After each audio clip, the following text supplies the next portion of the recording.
E aí, torcedor do Verdão, beleza? Mais um vídeo aqui no canal JP Palmeiras para trazer aí as últimas informações do nosso Verdão, galera. Estou trazendo aqui para vocês o troca de passes, falando aí sobre o Verdão que vai pegar o Corinthians nesse sábado aí às 6h30 da tarde, galera. Aí pela terceira rodada do Brasileirão. Palmeiras aí se preparando aí forte para esse confronto, né? Porque nas últimas rodadas contra o Corinthians, o Palmeiras tem tido aí uns resultados negativos, mas Verdão preparado forte aí, com novidades aí na escalação para pegar o Corinthians nesse sábado. Fica aí até o final do vídeo aí e não se esqueça de deixar aquele like, beleza?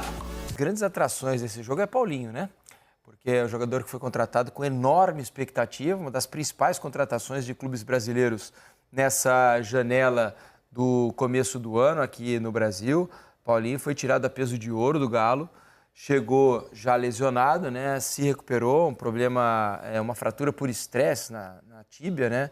Na canela, e agora tem condições de pelo menos ficar no banco de reservas. Imagino que vai entrar para jogar alguns minutos, pelo menos, do clássico contra o Corinthians. Imagino também que o torcedor, a comissão técnica, devem estar ansiosos pela estreia do Paulinho, para tentar melhorar o rendimento ofensivo do Palmeiras, né, Mansur? A gente tem comentado aqui, às vezes é um pouco previsível o Palmeiras quando tem a bola ao redor da área adversária. A gente pode atribuir, em parte, as muitas mudanças que o time vem tendo, jogadores novos, uma base mais mexida do que em outras temporadas.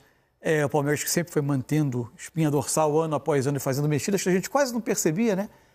De uma temporada para outra. Mas é verdade também que no ano passado o Palmeiras teve momentos de dificuldade ofensiva já, né, em termos de construção, de repertório ofensivo. Então é um ponto de trabalho para a comissão técnica sempre. É ver qual é o plano para o Paulinho, né? Porque é um jogo que tem sido marcado por uma certa rispidez excessiva, um jogo muito duro. Se a comissão técnica vai entender que é apropriado o momento de usar o Paulinho, que não joga há tanto tempo. Que se ele vai para o banco, é óbvio que clinicamente ele está absolutamente pronto, liberado. Aí entra a questão de ritmo, de como ele pode suportar. Confiança. Né? Porque os últimos Corinthians e Palmeiras têm tido um nível de fricção, digamos assim, muito, muito alta, né? Aliás, a única coisa que eu espero desse clássico é que ele seja um pouco melhor do que os outros, né? Os dois jogos da final do Campeonato Paulista foram difíceis de ver. Foram muito fracos, muito brigados, pouco jogo em si. O que me faz acreditar que talvez o jogo seja melhor é justamente o fato de que ele não coloca diretamente tanta coisa em jogo quanto uma final de campeonato, né? Porque o jogo da fase de classificação do Paulista foi melhor do que as finais. Sim, mas talvez também carregue uma atenção acumulada também por dois jogos recentes, né? Nas finais do Campeonato Paulista. Tomara que seja um jogo um pouco melhor, né? Porque foi... Como espectador, a gente entende que quem está envolvido diretamente com o jogo, o torcedor, tem a tensão de uma final, quer ganhar o título, tem a rivalidade com o oponente, mas da nossa parte como observador do jogo, é esperar um jogo um pouco melhor, né? Porque é o seguinte, né, Alex, você jogou muitos clássicos, né? Quando há clássicos em sequência, você enfrenta diversas vezes os mesmos adversários. Os embates normalmente são sempre com os mesmos jogadores, por exemplo, é o ponta direita contra o lateral esquerdo. É o ponta esquerda contra o lateral direito adversário. Então, são 3 jogos seguindo você contra aquele cara ali, né? E isso, às vezes, carrega um pouco da questão psicológica, né? Por algum embate um pouco mais duro. Fica aquela raivinha. A hora que der, eu dou uma chegada nele, né? Tipo isso, Alex. E não dá, você não precisa esperar tanto tempo, né? Para amargar, de repente, um resultado ruim. Ou de você, de repente, não tem tempo de comemorar muito aquilo que você conquistou.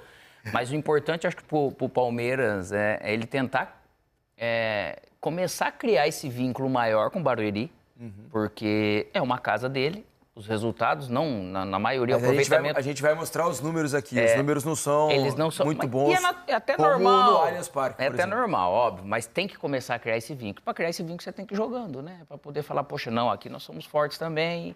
E por aí vai, mas a atenção desse tipo de clássico, ele independe de onde você vai acabar se encontrando. E pelo que aconteceu do final do ano passado, agora no Paulistão, naturalmente atrás, porque o nível de competitividade ele está muito parelho, né, cara? Então, realmente, isso pode trazer... É o que vai dar a possibilidade de um tempo maior de um para o outro, mas é o famoso bicho pega e E todo mundo quer tirar um proveito nesse sentido. O Alex era meia, né? E sempre tinha um volante te marcando aqui. A gente já vai mostrar aqui com detalhes os números na Arena Barueri do Palmeiras. Você era um meia, sempre tinha um volante ali te pegando e tal. Quando tinha jogos em sequência, assim, ficava aquela raivinha, assim. Vou dar uma hora que der, eu vou dar um toquinho, né? Ficava com a raiva. E ao mesmo tempo, o cara que me marcava, no caso, ele vai te estudando. Só que você também estuda o cara. Então tem aquele lado que te deixa sempre atento, mas não é a coisa mais legal do mundo jogar muito em sequência, não. Deixa eu mostrar pra vocês aqui o Palmeiras na Arena Barueri, só sob o comando do Abel Ferreira, tá? São 14 jogos, com 8 vitórias, um empate e 5 derrotas. O aproveitamento é de 59,5%, número abaixo do normal do Palmeiras. Mas não pode falar que é ruim, né? Tem mais derrotas, né, do que de repente não. 5 derrotas em 14 jogos, pro nível que o Palmeiras tem jogado nos últimos anos e tem mantido com o Abel, é um número alto até se a gente comparar, por exemplo, com esse mesmo percentual no Allianz Parque, né? São 25 gols marcados e 14 porque gols assim, sofridos. Felipe, acontece e é natural. Quantas vezes, você não vai mandar o jogo seu porque o estádio não pode jogar ou tem alguma regra, você vai jogar, você vai fazer um mando de campo em outro. Óbvio que você não tem a identidade desse estádio como o seu. E é impressionante como esse histórico ele conta nesse momento. Você se sente realmente em casa ali. Mas o Palmeiras ainda ele não consegue sentir em Barueri. Mas daí tem que tirar essa coisa da cabeça. Porque senão fica, poxa vida, nós vamos jogar lá, de repente não é tão bom, sabe? Lá na minha casa o torcedor não vai, o torcedor tem que ir, né? Criar essa atmosfera para poder facilitar as coisas no campo. O auge dessa polêmica foi a arrancada inicial do Brasileiro passado, né? Quando o Palmeiras teve jogos lá, teve derrota para o Atlético, Paranaense, Inter. E o Abel falou sobre não ter a casa dele, sobre o público, né? Que não era grande. A impressão que a gente tem, né? Eu já fui em diversos jogos na Arena Barueri. Nunca lota. Então. Nunca lota. Porque acho que o difícil acesso, né? Há um trânsito ali na Castelo Branco, que é a rodovia que leva São Paulo até Barueri, é pertinho até.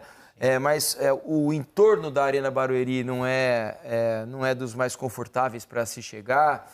Então, acho que isso faz com que o torcedor vá menos, né? Acho que sendo fim de semana facilita, né? Porque se você tem que sair num dia de semana normal trabalhando... Ele acha que complica um pouco mais, mesmo o jogo sendo um pouco mais tarde. Pois é, e lá também houve a troca de gramado, né? Lá agora é grama sintética, assim como no Allianz Parque. A mesma qualidade. Isso, o gramado da Arena Barueri, que quase sempre teve bons gramados da Arena Barueri, foi trocada a grama natural pela grama sintética. Mas se é uma alternativa para o time do Palmeiras, faz sentido a mudança, né? Se ele joga no estádio dele com esse tipo de grama, é melhor você ter o seu estádio... digamos, o seu estádio suplente com a mesma grama do titular. E ali o Palmeiras utiliza o quê? Futebol feminino e jogos de base também, né? É isso. Deixa eu mostrar para vocês aqui também. Como eu disse, são 3 jogos já, né? Entre Corinthians e Palmeiras e Corinthians, nessa temporada 2025. A gente mostrou aqui, a gente vai mostrar para vocês os campinhos com as escalações desses 3 jogos, para vocês sentirem a evolução desses times ao longo da temporada, as mudanças que Abel e Ramon Dias têm feito nos times. Olha, esse é o jogo do turno do Campeonato Paulista, antes dos 2 jogos decisivos, tá? Teve o Everton, 3 zagueiros, Gustavo Gomes, Murilo e Naves. O meio-campo com o Mike de um lado, Piquerez do outro, Richard Rios, Rafael Veiga e Maurício, Estevão e Facundo Torres, ou seja, um time faceirinho, né? Um time ofensivo, esse time do Palmeiras. Tem uma coisa que a gente vai ver nas formações. O jogo em que claramente o Palmeiras foi o melhor time, foi esse. Foi o primeiro. Isso. E o jogo em que o Corinthians ganhou no Allianz, que a gente vai mostrar, imagina daqui, foram os 2 jogos em que o time que sobressaiu foi quem fez mudanças mais claras em relação à sua forma mais habitual de jogar.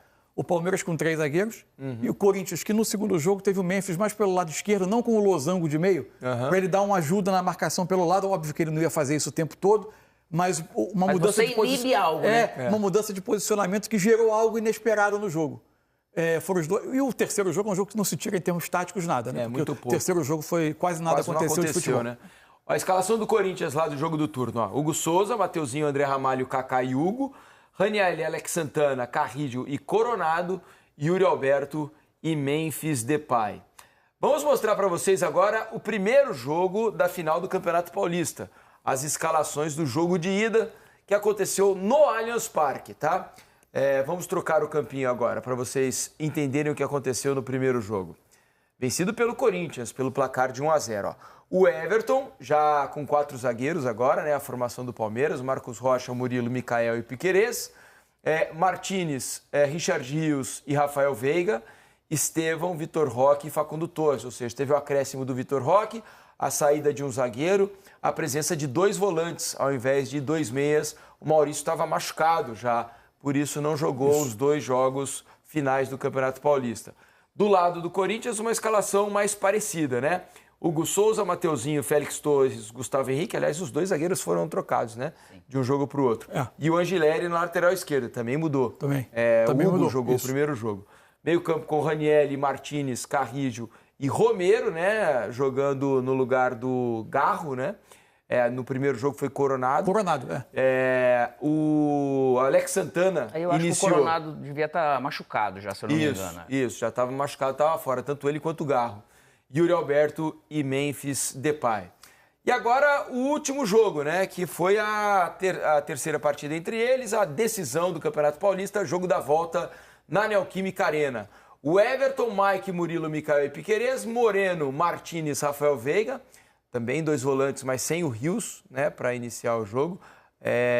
O Estevão, também o Rios tinha jogado pela seleção, né? Esse jogo é na volta da data FIFA. Exatamente. Não é essa a escalação, tá? Mudou sem querer aqui. É o segundo jogo que a gente estava mostrando. Voltou para a escalação do primeiro jogo, a gente vai corrigir aí para vocês. Isso. Agora sim, ó, esse é o segundo jogo. Aníbal Moreno, Emiliano Martínez, Rafael Veiga.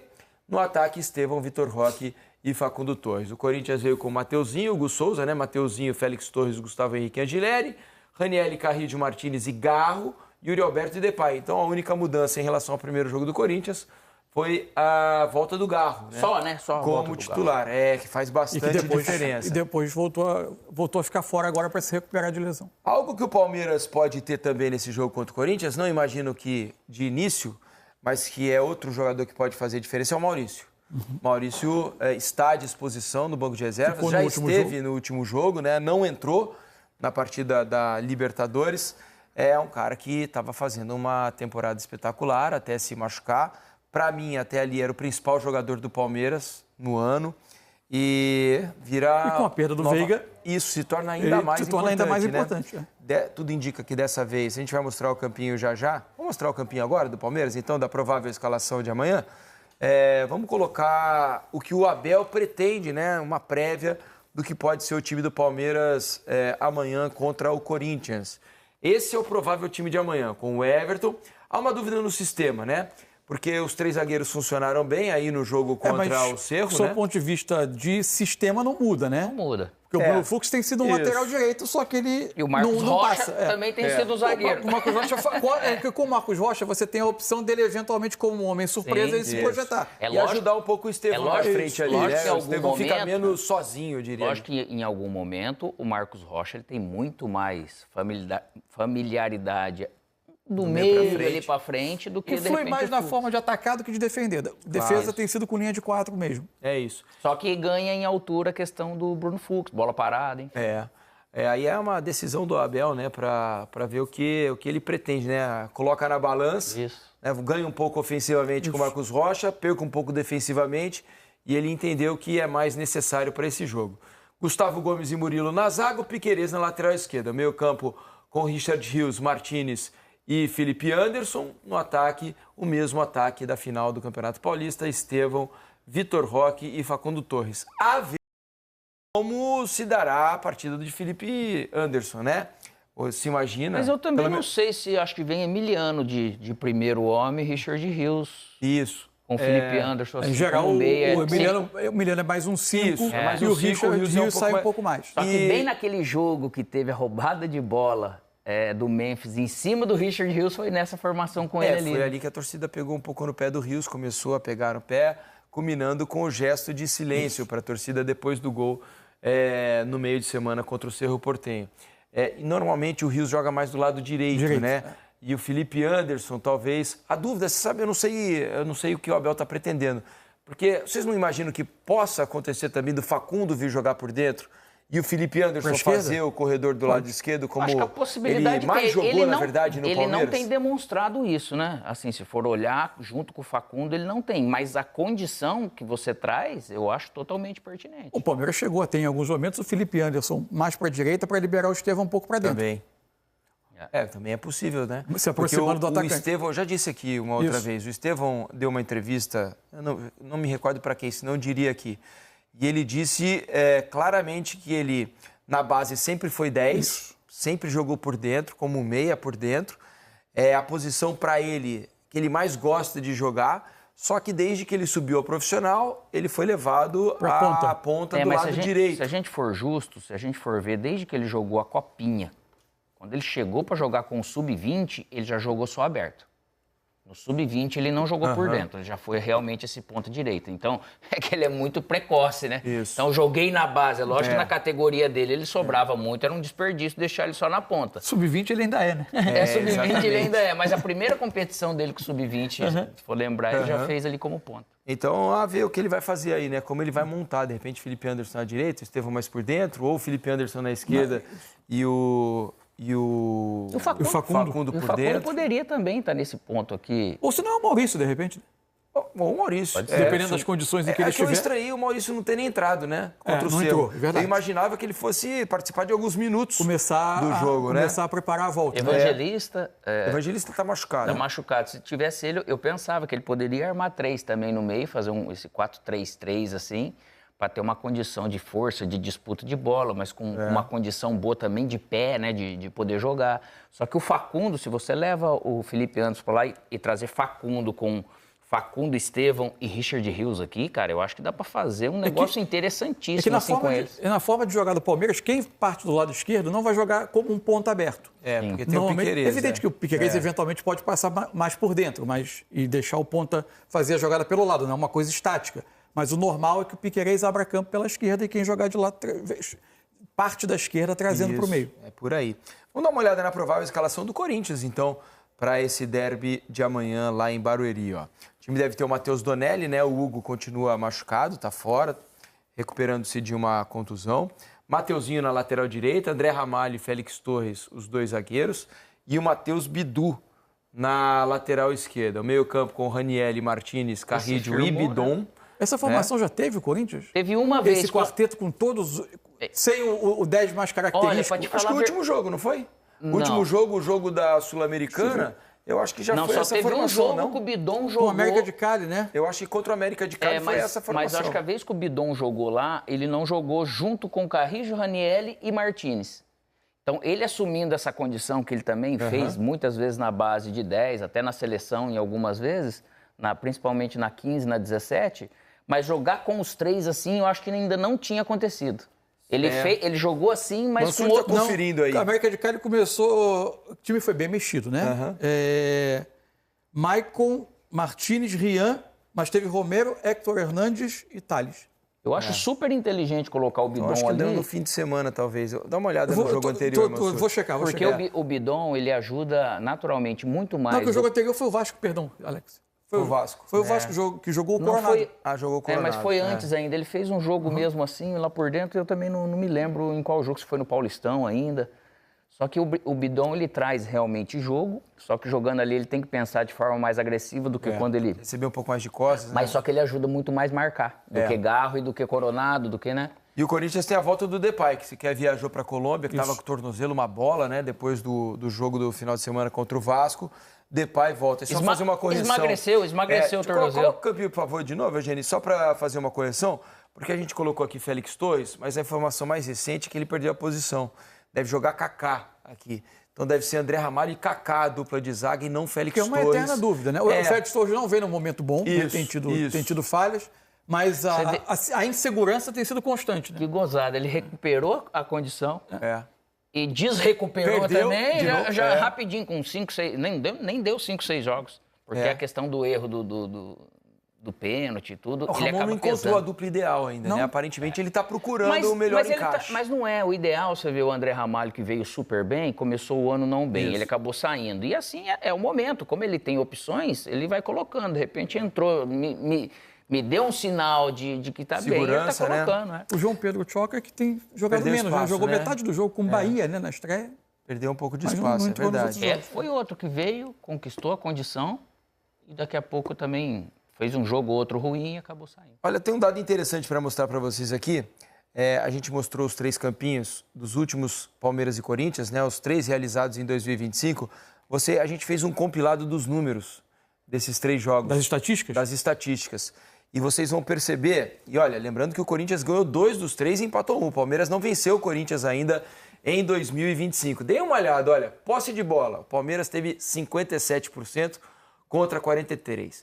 Total de passes trocados, 1.509 do Palmeiras, 944 do Corinthians. Lembrando que os jogos estão todos somados, tá? Não é uma média, nada disso. Passes certos, 86% do Palmeiras, 83% do Obviamente, Corinthians. na posse... Olha a finalização. Na posse, no acerto de passe, é médio, né? Isso, claro. O percentual é médio, óbvio, né? Finalizações. O Palmeiras finalizou 49 vezes nesses 3 jogos, contra 12 Só do Corinthians. Só no 1x1 da fase de classificação do Paulista foi 22-4. Pois é, velho. 49 finalizações a 12. No gol, 18-6, ou seja, 3 vezes mais.